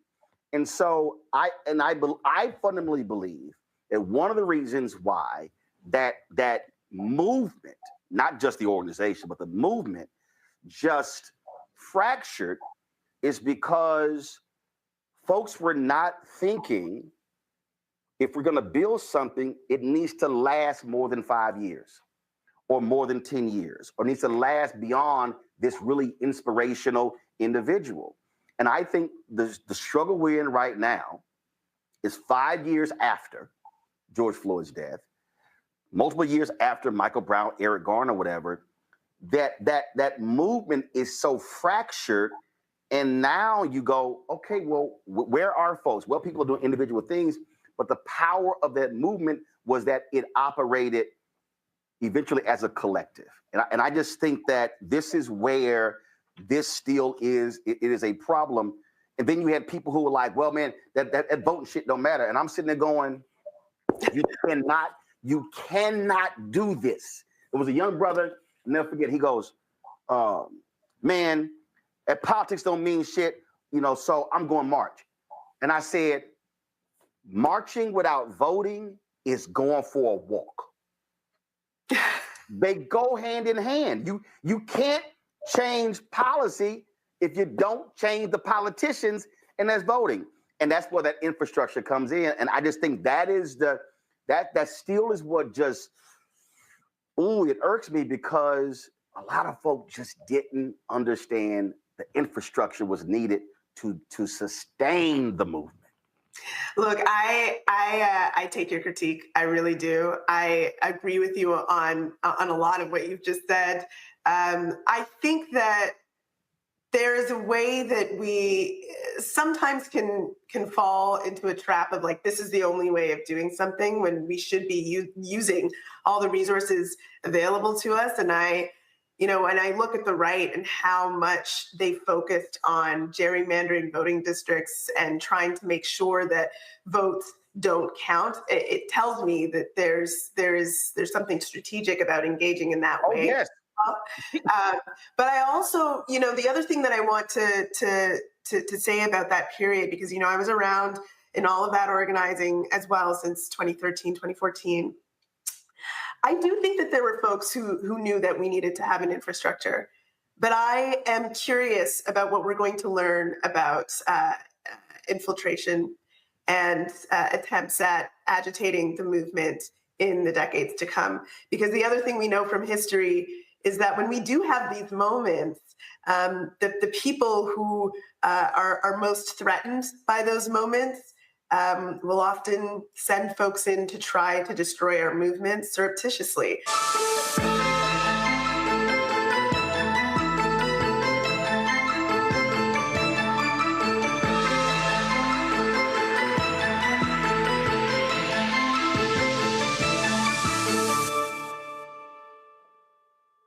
Hatred on the streets, a horrific scene, a white nationalist rally that descended into deadly violence. White people are losing their damn minds. As an angry pro-Trump mob storms the U.S. Capitol, we're about to see the rise of what I call white minority resistance. We have seen white folks in this country who simply cannot tolerate black folks voting. I think what we're seeing is the inevitable result of violent denial. This is part of American history. Every time that people of color have made progress, whether real or symbolic, there has been what Carol Anderson at Emory University calls white rage as a backlash. This is the rise of the Proud Boys and the Boogaloo Boys. America, there's going to be more of this. Here's all the Proud Boys, guys. This country is getting increasingly racist in its behaviors and its attitudes because of the fear of white people. The fear that they're taking our jobs, they're taking our resources, they're taking our women. This is white fear.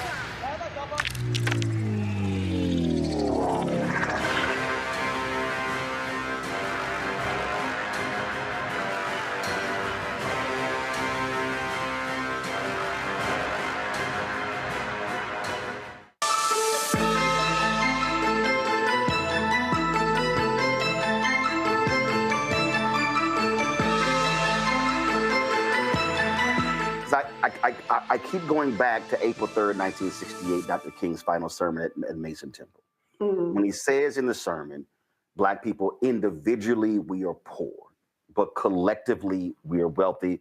We represent one of the largest economies in the world. And he says we have to move as a collective.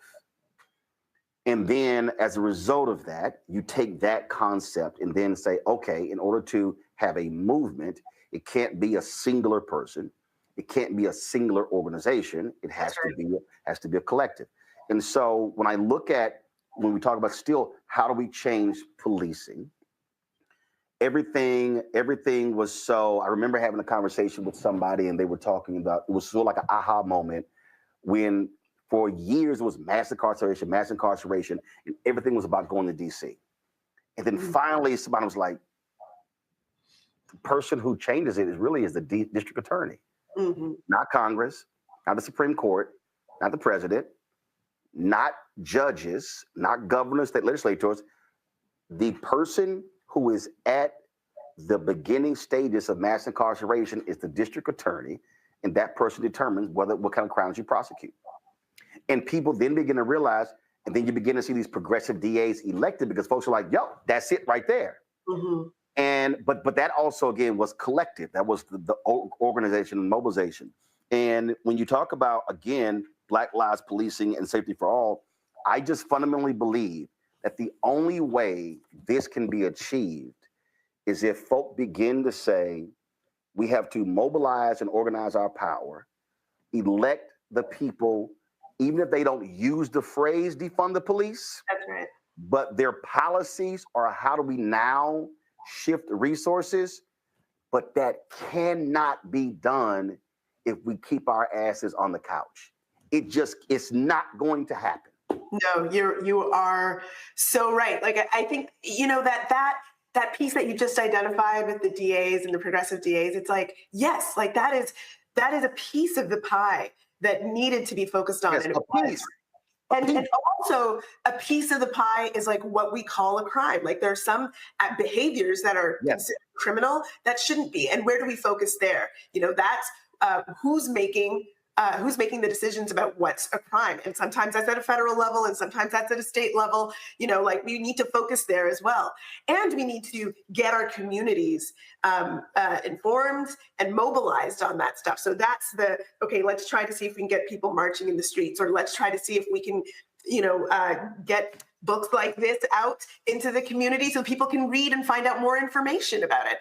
We have to be engaged on so many different levels. And sometimes I do, I take your critique. There's a way that we can get too focused on one way of doing things when we really just got to be everywhere. That's where success lies. I don't mind collective conversations. I don't mind being collaborative. But at the end of the day, and this is where, again, this was the beauty of King.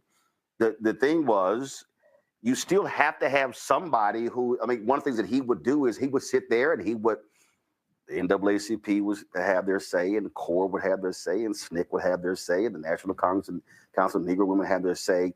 And the beauty of him was listening to all different people, affirming all different people, and then say, this is how we got to go. And I think what happens is a lot of times we get stuck on the conversation piece, but it's still like, okay, when we about to go. And so I think that when I look at this, I still go back to, okay, how do we do it? Where do we start? How do we do it? And when I hear the people go, oh man, you a shield for the Democrats, I'm very simple. I'm like, no, I'm focused on Black people. The reality is this will never happen through a Republican Party. Facts. It is not, I don't give a damn what anybody, you can sit here and talk. It's not going to happen.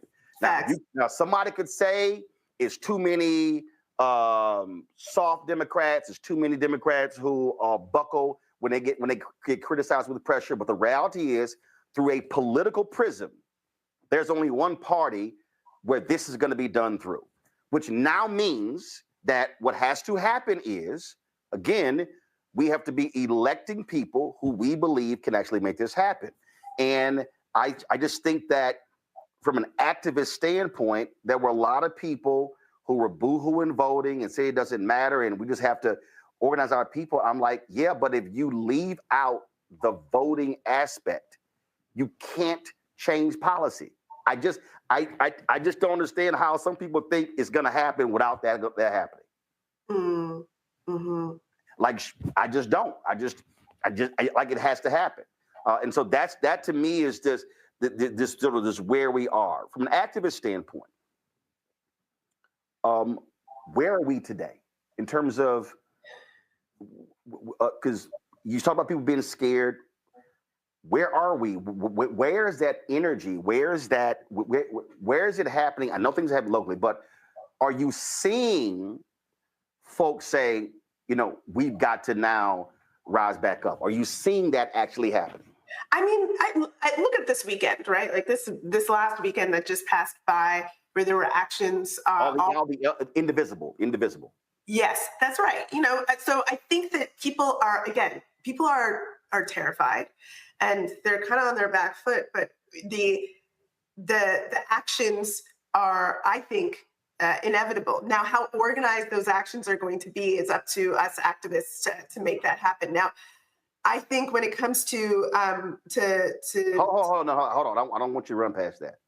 So what you just said was the indivisible marches on that Saturday. That's called mobilization. That's right. What happens Monday after the mobilization is organization. That's right. So oh my God. So people who don't understand that, just explain that. So, when we get into the streets and we are making fervor righteously about an issue, that is mobilizing people, getting people out into the street and demonstrating that people are angry and people want to do something about it.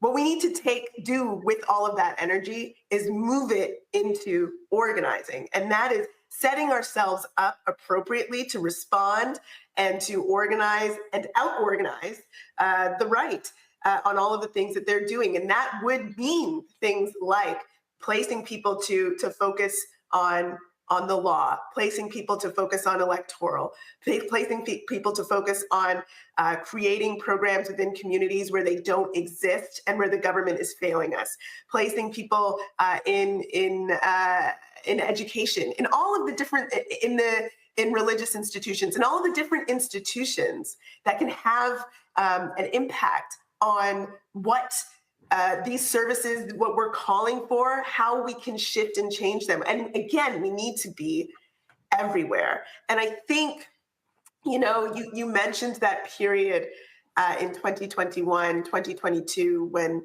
Black Lives Matter activists were really being focused on and targeted. I think that really terrified people. I do. I think that, especially because there was very little support for the individuals who were being targeted in particular. It's very hard. I think part of the strategy from right-wing media in that regard was to try to make it so that it's difficult for people to take up that mantle because they don't want to be targeted. And I think we're going through a period right now where people are going to have to look at themselves and ask, am I going to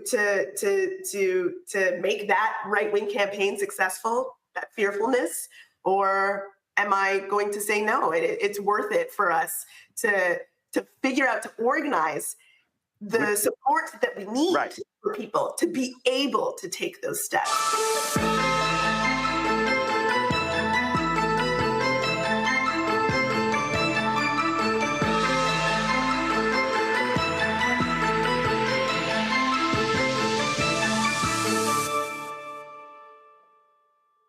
Hello, I'm Isaac Hayes III, founder and CEO of Fanbase. Listen to what I'm about to tell you. The window to invest in Fanbase is closing. We've raised over $10.6 million of our $17 million goal. That means there's room for less than 6,370 people to invest in Fanbase for the average amount. The minimum to invest in Fanbase right now is $399. That makes you an owner in Fanbase today. Go to startengine.com/fanbase to invest. Why? because current social apps have taken advantage of users for far too long, with content suppression, shadow banning, harmful racist content, and no real tools for monetization and equity. Fanbase has over 1.4 million users and counting, allowing anyone to reach all their following and monetize their content from day one. Social media is the new TV, and whoever owns the apps that distribute that content have the opportunity to own potential billion-dollar companies. While big platforms with uncertain futures are failing to serve their users, Fanbase is stepping up to fill the gap. Don't wait until it's too late. Invest now, invest for yourself and your future. Go to startengine.com/fanbase and own the next generation of social media.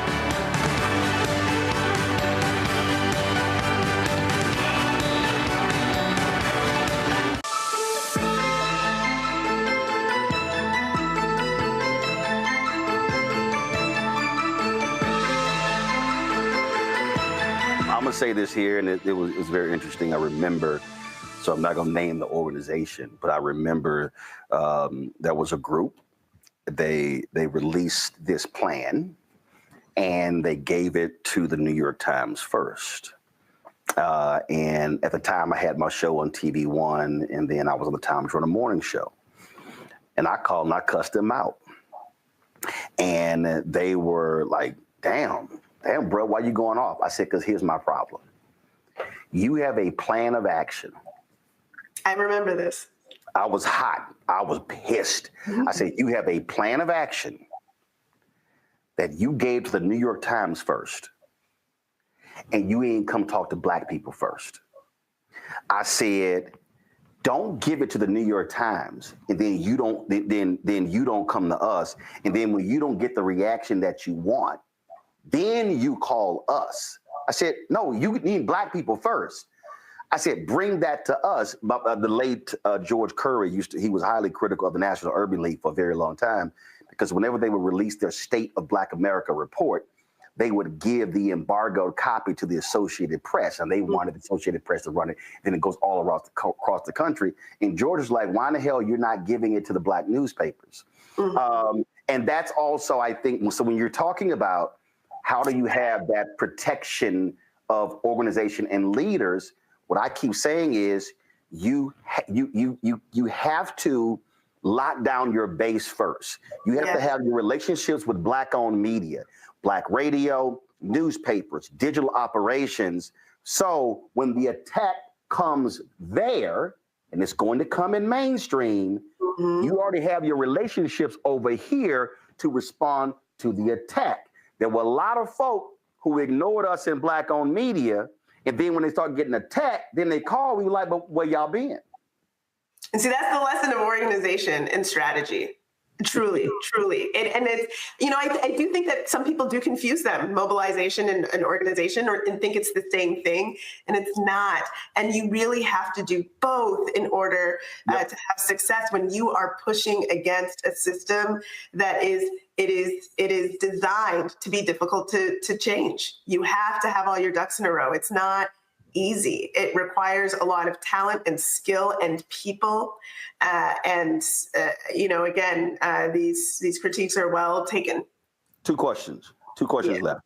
Do you believe we were just talking about organizing and mobilizing. So in order to do this, do you believe that one of the problems with the new organizations that were created is that they were leader-driven organizations that had no membership?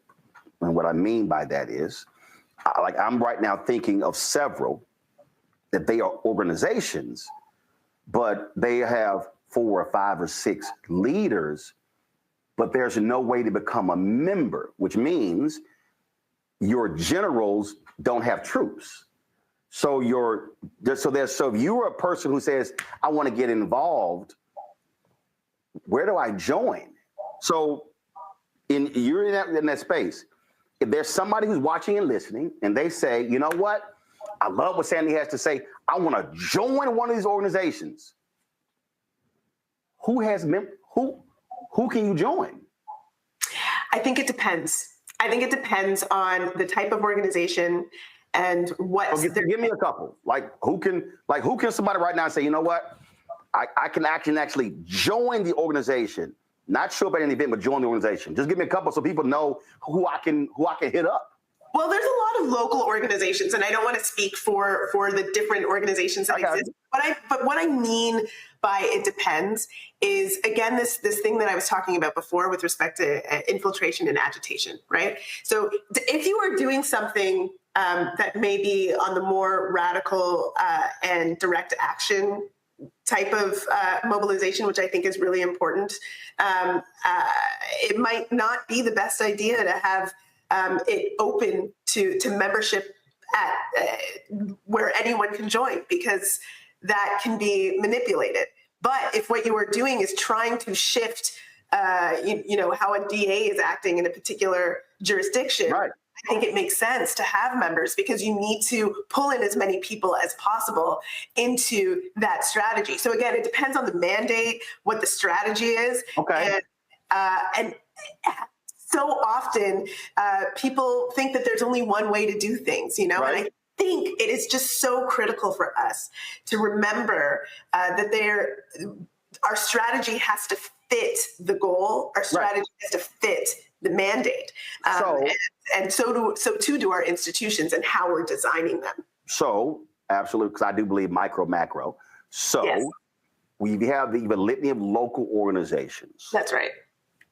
Is there a national entity, and I'm thinking of how SNCC was operated, that sort of serves as an umbrella that is able to bring these folks together to be able to meet, to understand, well, if y'all are in Charlotte and you're El Paso and you're in Los Angeles and you're in Miami and you're in Mobile, to be able to learn from each other, collaborate, listen, join.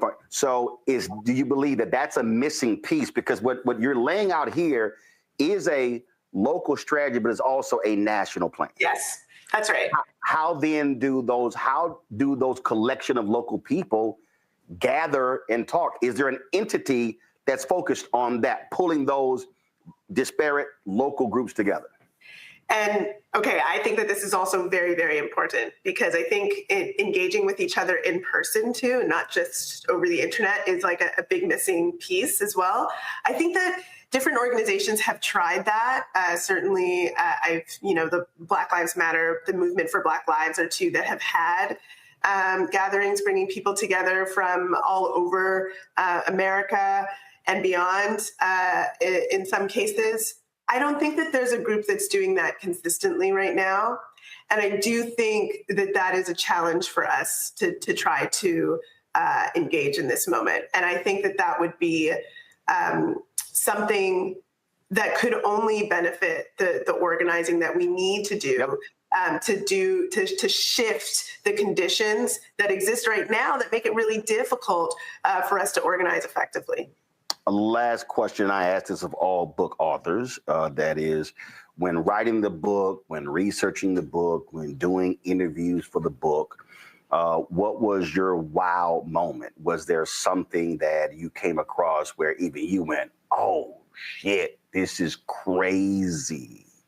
I had a few moments with this book, but I'll say the thing that I thought was the wildest was all of these reports that tend to happen after an awful, heinous example of police violence. The governments will say, well, we need to study that. We got the Knapp Commission, for example.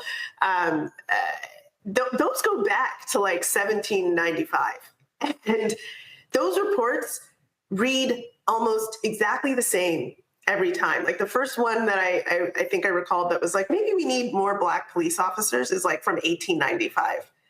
And it's the same thing from 1795 to today that is being repeated. We need to try to change this, this, and this. The first time I saw we need to have some sort of review board to review the police is from the late 1700s.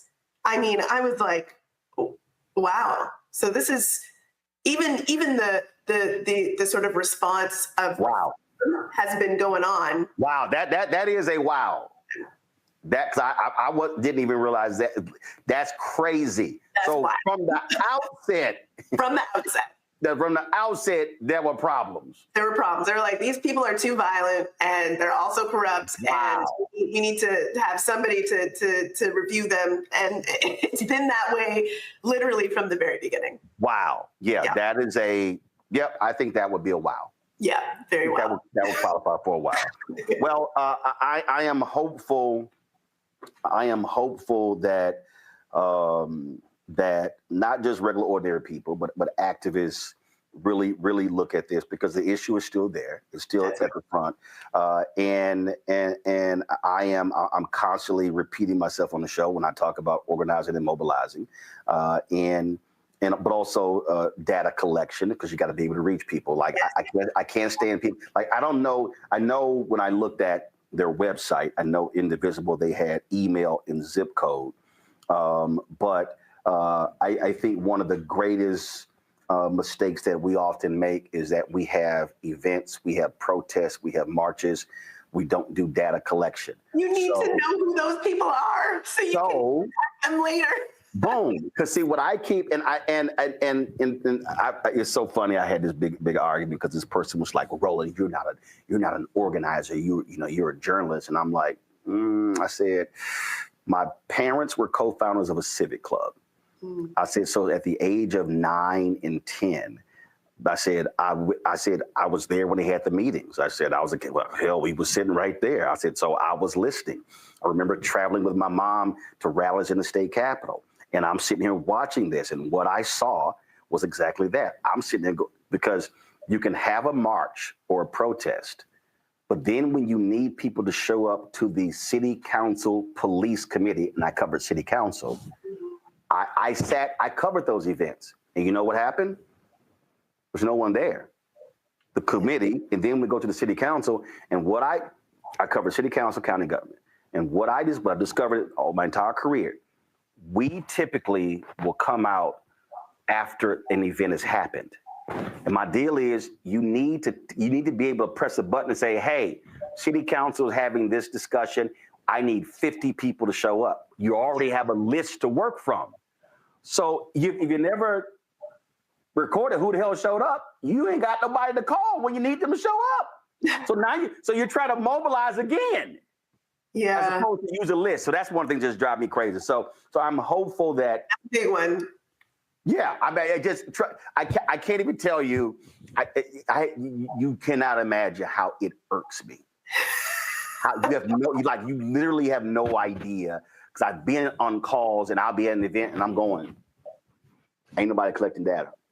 Yeah. I'm like, it's 400 people here and y'all don't even know who the hell here.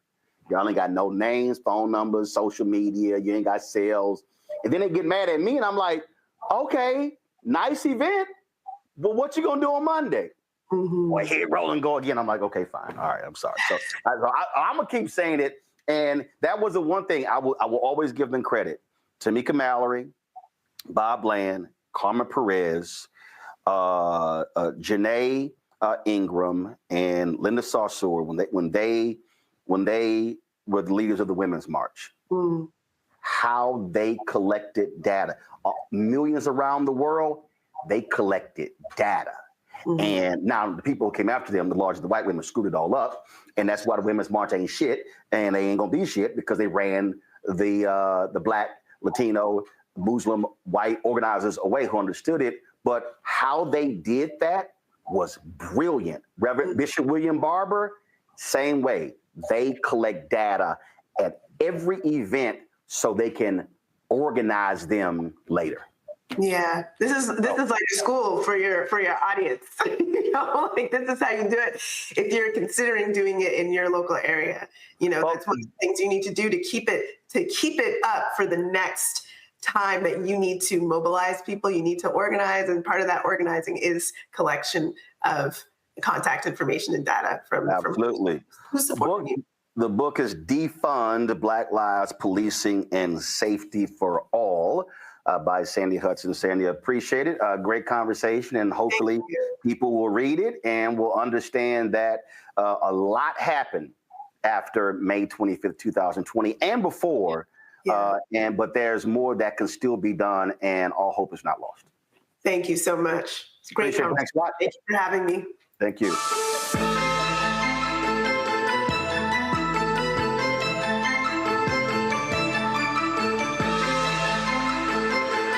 Black Star Network is here.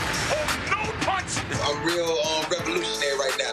Thank you for being the voice of Black America. All momentum we have now, we have to keep this going. The video looks phenomenal. See, this difference between Black Star Network and black-owned media and something like CNN. You can't be black-owned media and be scared. It's time to be smart. Bring your eyeballs home. You dig?